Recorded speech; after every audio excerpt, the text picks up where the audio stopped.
नमस्कार। मैं हूं संजीव श्रीवास्तव। आप देख रहे हैं 4 PM न्यूज नेटवर्क। लोकसभा चुनाव 2024 संपन्न हो गया है। अब सभी की निगाह 4 जून पर है।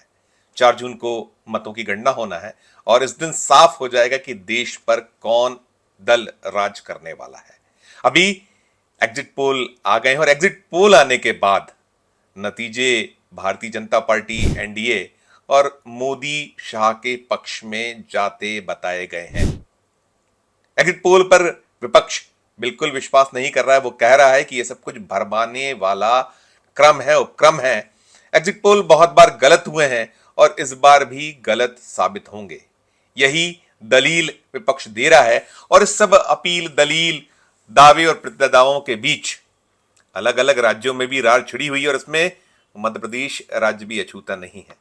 मध्य प्रदेश में पूर्व मुख्यमंत्री दिग्विजय सिंह और मौजूदा मुख्यमंत्री मोहन यादव आमने सामने हैं। 10 साल राज्य के मुख्यमंत्री रहे दिग्विजय सिंह राजगढ़ से उम्मीदवार रहे हैं और उनका भविष्य भी ईवीएम मशीनों में कैद है। दिग्विजय सिंह फरमा रहे हैं कि एग्जिट पोल वे कतई विश्वास नहीं करते हैं, ना उसे मानते हैं। जो आया है वो एक प्रबंधन का हिस्सा। उन्होंने राजगढ़ को लेकर तो कह दिया है कि राजगढ़ 3 जिलों में बटा क्षेत्र है। राजगढ़ स्वयं एक जिला है, इसके अलावा गुना और तीसरा है आगर मालवा। एक दिन में इन 3 जिलों में मतदाताओं की थाह ले लेना आसान नहीं है और वो ये भी कह रहे हैं कि कम से कम 100 जो एग्जिट पोल को नापने या वो मतदाताओं के मन की थाह लेने के लिए लोग चाहिए होंगे और हमने तो ना देखा है ना पाया है।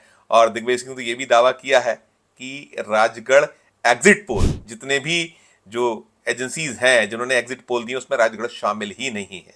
और जो दिग्विजय सिंह की शैली है, अंदाज है, उसी अंदाज उसी शैली में वो ये भी अपने जो फॉलोअर्स हैं, कार्यकर्ता हैं कांग्रेस के, उनको कह रहे हैं कि आपने पूरे चुनाव में जमकर मेहनत की है, जमकर केला लड़ाया और आप ही के भरोसे राजगढ़ में मैं चुनाव लड़ा हूं, यानी दिग्विजय सिंह चुनाव लड़े हैं और कांग्रेस ने जमकर मेहनत की है। तो इस मेहनत को जाया न जाने दीजिएगा, क्योंकि एग्जिट पोल तो हुआ ही नहीं है बकौल दिग्विजय सिंह।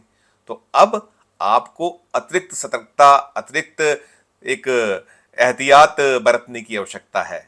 जब 4 जून को मतगणना होगी तो ये उसी को प्रभावित करने के लिए सब कुछ हो रहा है और वे कह रहे हैं कि आपको अब बहुत ज्यादा सावधानी बरतना है, बहुत ज्यादा ध्यान रखना है, क्योंकि जो कुछ हेरफेर मतगणना में होता है वो हिस्सा भी इसमें शामिल होता है। एग्जिट पोल कहीं ना कहीं उसका भी अंग होता है कि एक हवा बनाना है और जब आप उस मतगणना स्थल पर निराश होंगे, हताश होंगे तो ये उत्साहित होंगे और जो बेईमानी हो सकती है वो बेईमानी होगी। तो लिहाजा जो पोलिंग एजेंट हैं जिन्हें बनाया गया भी ज्यादा सतर्कता बरतें और तब तक अपनी टेबल को ना छोड़ें जब तक कि फाइनल रिजल्ट ना आ जाए।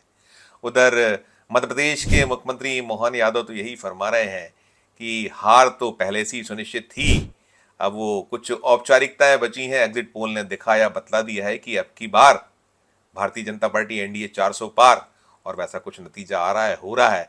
और तमाम जो इस एग्जिट पोल के पक्ष हैं उन्हें गिनाते हुए यही कह रहे हैं कि हम तो पहले ही कहते थे कि जब फाइनली चुनाव के नतीजे आएंगे तो यही रोना रोया जाएगा कि ईवीएम का दोष था, ईवीएम मैनेज थी, बेईमानी हो गई। तो वही कुछ दृश्य अभी से बन गया है।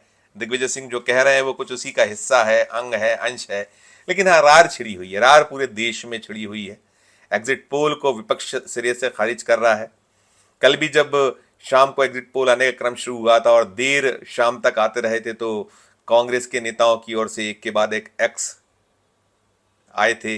वे यही कहते रहे थे कि ये सब एक हार की हताशा है और एक मैनेजमेंट का हिस्सा है कि कैसे चुनाव को मैनेज करना है, कैसे क्या क्या होता है इसके पीछे, उसकी कहानियों को बयां करते रहे। और जयराम रमेश ने तो यहां तक दावा किया था, जो कांग्रेस के बड़े नेता हैं, दिग्गज नेता हैं, केंद्र में मंत्री रहे हैं, कि अमित शाह जो केंद्रीय गृह मंत्री हैं उन्होंने 150 कलेक्टरों से बात की है। उन्हें स्पष्ट कर दिया है कि येन केन प्रकारेण नतीजे एनडीए बीजेपी के पक्ष में आना चाहिए। तो अब रार तकरार मची हुई और दिग्विजय सिंह तो बार बार यही कह रहे हैं। अब भी उन्होंने कहा है, जब मोहन यादव का बयान आया या जो एग्जिट पोल आया, उन्होंने कहा है कि वे तो 2003 से ईवीएम मशीनों को लेकर निरंतर सवाल उठा रहे हैं, निरंतर आवाज बुलंद कर रहे हैं, देश का ध्यान अर्जित कर रहे हैं, देश का ध्यान दिला रहे हैं कि जब मशीन ही सेट हो जाएगी तो जनता का वोट क्या करेगा।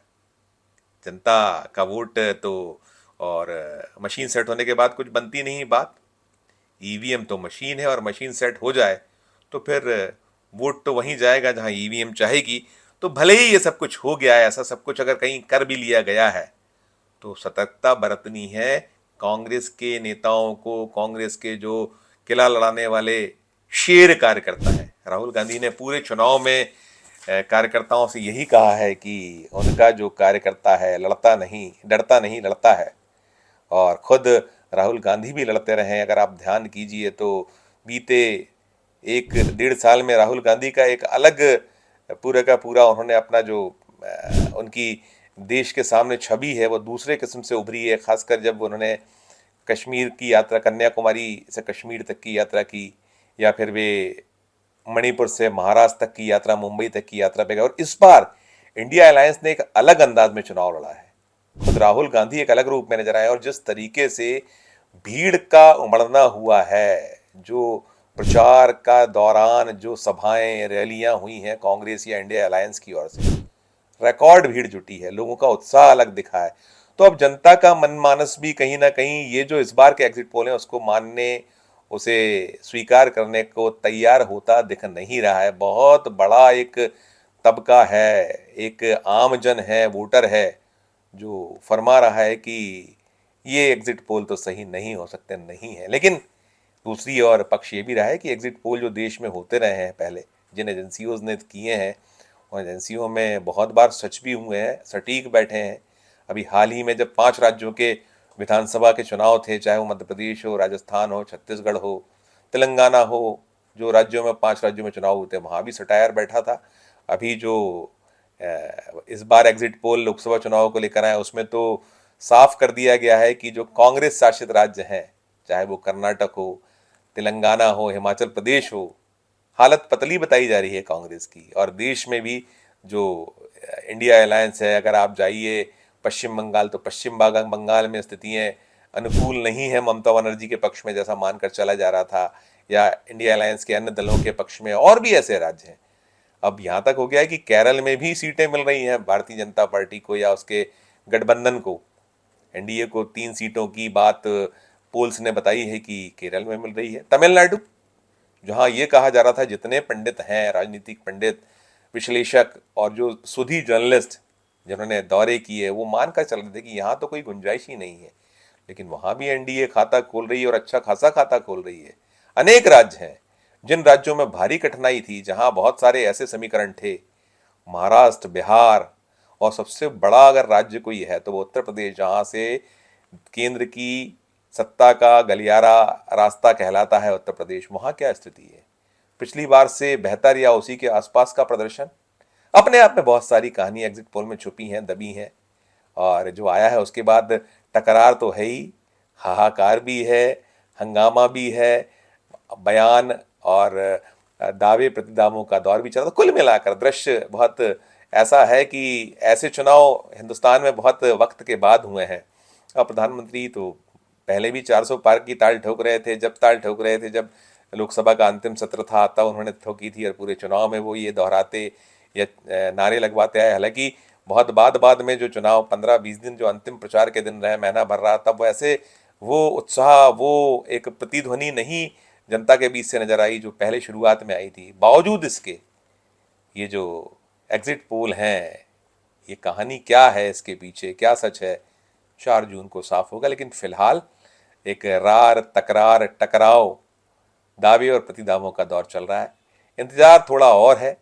आज 2 जून हो चुका है, अब कुछ ही घंटे और शेष हैं। 24 घंटे, 36 घंटे के आसपास का वक्त हम कह सकते हैं कि शेष बचा है। जब 4 जून को ईवीएम मशीनों के काउंटिंग का बटन दबेगा तो नतीजे खटाखट खटाखट खटाखट जो बहुत चला है इस पूरे चुनाव में विपक्ष की ओर से, वो सामने आ जाएंगे। फिलहाल इस वीडियो में इतना ही। हम फिर किसी नए वीडियो के साथ, नए विषय के साथ आपके समक्ष प्रस्तुत होंगे।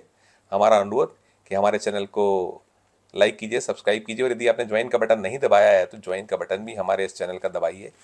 हमारे इस वीडियो को अधिक से लोगों से शेयर कीजिए, और साथ में इस वीडियो के कमेंट बॉक्स में जाकर कमेंट जरूर कीजिए कि ये वीडियो आपको कैसा लगा।